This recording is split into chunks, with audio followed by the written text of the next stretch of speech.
አዶናይ አሁንም አልተቻለም። ሌላ እንደዚሁ የሚመሳሰሉ ሰዎችን አግኝተዋል። የሜሲን የላሚን ያማል እንደዚሁም ደግሞ የጁድ ቤሊንጋምን አግኝተዋል። ሰላም እንዴት ናችሁ? ውድ የናስ ሚዲያ ቤተሰቦች የተለያዩ መረጃዎች ይዘናል። ወቅታዊ ናቸው። አብራችሁን ቆዩ። አዶናይን በተመለከተ በቪዲዮ የተደገፈ መረጃ ይዘናል። አብራችሁን ቆዩ። እንደዚሁም በወለጋ ምድር የተፈጠረው ከ24 በላይ መኪናዎች መቃጠላቸው መረጃ ደርሶናል፣ እናካፍላቸዋለን። ከዚህ ጋር በተገናኘ እንደዚሁም ኤምባሲው መግለጫ አውጥቷል። የሳውዲ አረቢያ ኤምባሲ መግለጫ አውጥቷል። ከሰሞኑ በላይቭ ላይ ግድያ ተፈጽሟል። ስለሱ ሰፋ ያለ መግለጫ ወጥቶበታል። አንድ ሰውም ተይዟል ተብሏል። አንዱ መረጃችን ይሆናል። የብራይተን ተጫዋቾች ለ470 የሚሆኑ ተጫዋቾች ደጋፊዎች ቲኬት ቆርጠውላቸዋል ተብሏል። ስለሱ እንነግራችኋለን። አቶ ኢሳያስ ጂራ ምንድን ያደረጉት?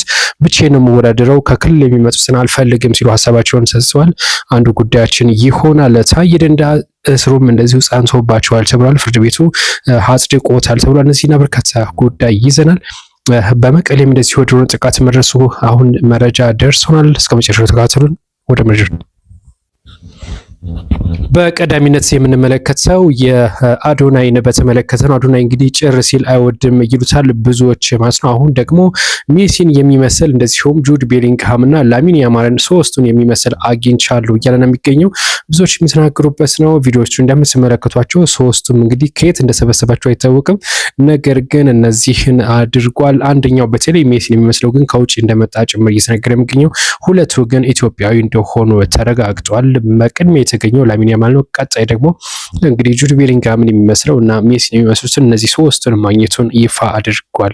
ሌላኛው ከዚህ ጋር በተገናኘ ወደ ሌላ ጉዳይ ስንሸጋገር በወለጋ እንግዲህ እጅግ ከባባድ ጥቃቶች ደርሰዋል። ከፋኖ ጋር በነበረ ተኩስ ከ24 በላይ መኪኖች መቃጠላቸውና ማውደም ጥቃት እንደደረሰባቸው ታውቋል። እንደምትመለከቱት ማለት ነው።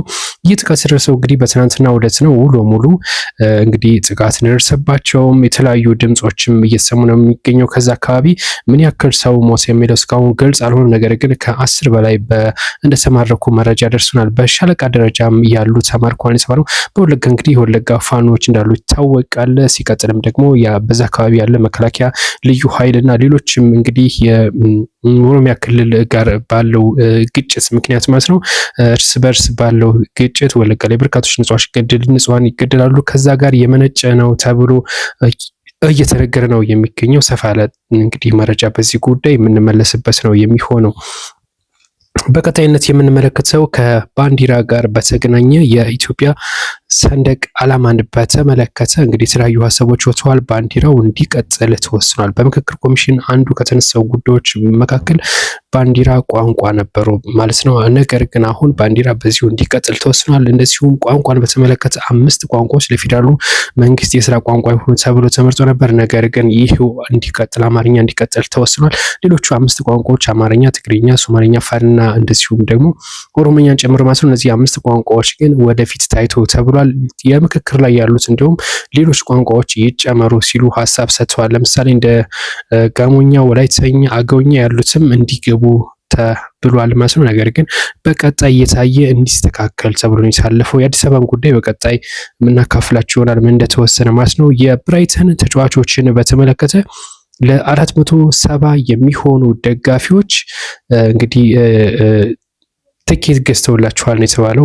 የስታዲየም መግቢያ ትኬት እንደገዙላቸው ታውቋል። እነዚህ ተጫዋቾች እነሱን ለሚደግፉት ነው እንግዲህ በእነሱ አካባቢ ሄደው ይህን ትኬት እንደቆረጡላቸውም ጭምር መረጃ ወጥቷል። እንደዚህ ያለ ነገር አልተለመደም። ነገር ግን 470 ተጫዋቾች በነፃ ይገባሉ፣ ትኬት ተቆርጦላቸዋል ነው የተባለው። ኢሳያስ ጂራን በተመለከተ አንዱ መነጋገሪያ ጉዳይ ሆኗል። ኢሳያስ ጂራ ምንድን ያደረጉት የብዙዎች ጥያቄ ነው። ሙሉ ለሙሉ እንግዲህ ብቻቸውን እንደሚወዳደሩ ታውቋል። የኢትዮጵያ እንግዲህ እግር ኳስ ፌዴሬሽን ፕሬዚዳንት ኢሳያስ ጂራ ብቻቸውን እንደሚወዳደሩ ነው ይፋ የተደረገው። ከዚህ ጋር በተገናኘ ግን እንግዲህ ሌሎች እንዲወዳደሩ ከክልልም እንዲጠይቁ ተብሎ ነበር። ነገር ግን ብቻዬን ነው የምወዳደረው ሲሉ አቶ ኢሳያስ ጂራ ይህንን መልእክት አስተላልፏል። ስለዚህ በቀጣይ መስከረም 5 ላይ ምርጫ ይደረጋል። በዛ ምርጫ ላይ እንግዲህ ሌላ የተወከለ የለም፣ ብቻቸውን ይወዳደራሉ የተባለው ከክልል የሚመጡትን አልቀበልም በማለታቸው ምክንያት ነው የተባለው። በመቀሌ ስንሄድ ወደ መቀሌም እንደዚሁ አንድ የድሮን ጥቃት መድረሱ መረጃ ደርሶናል። በዚህ የድሮን ጥቃት ምን ያክል ሰው ጉዳት ደረሰበት አልታወቀም። ከቀኑ 5 ሰዓት ዛሬ እንግዲህ ነሐሴ 14 ቀን ከቀኑ 5 ሰዓት ተኩል አካባቢ ላይ ነው ይህ የድሮን ጥቃት ሲደርሰው። በዚህ አካባቢ ላይ እንግዲህ የሰው ህይወት አለፈ። ምን የሚለው እስካሁን ገና አልተጠራም። አጠርተን አንዱ የምናደርስላችሁ መረጃ ነው የሚሆነው በቀጣይ ሰዓት ማለት ነው። በቀጣይነት አንዱ ጉዳያችን ታዬ ደንደዓ በተመለከተ ታዬ ደንደዓ እንግዲህ የቀድሞ የሰላም ሚኒስትር ታስረው እንደነበረ ይታወቃል። አሁን በተሰማ መረጃ ደግሞ በይግባኝ ጠይቀው ነበረ። አሁን ግን ፍርድ ቤቱ ሙሉ ለሙሉ ይህን ውድቅ በማድረግ እስሩ እንዲጸና አድርጎባቸዋል። የፌዴራል ከፍተኛ ፍርድ ቤት እስራቸው እንዲቀጥል ጭምር ተወስኗል ማለት ነው። በህገ ወጥ የጦር መሳሪያ ዝውውር ነበር ሌሎቹ ክስ ነጻ ተብለው፣ ነገር ግን በህገ ወጥ የጦር መሳሪያ በመገኘቱ በቤታቸው ይህ ፍርድ ቤቱ እንግዲህ ክሱን አጽንቶታል የተባለው ውሳኔው ያው ጸንቷል ማለት ነው። በፍርድ ቤት በእስራት እንደሚቆዩ ተወስኖባቸዋል።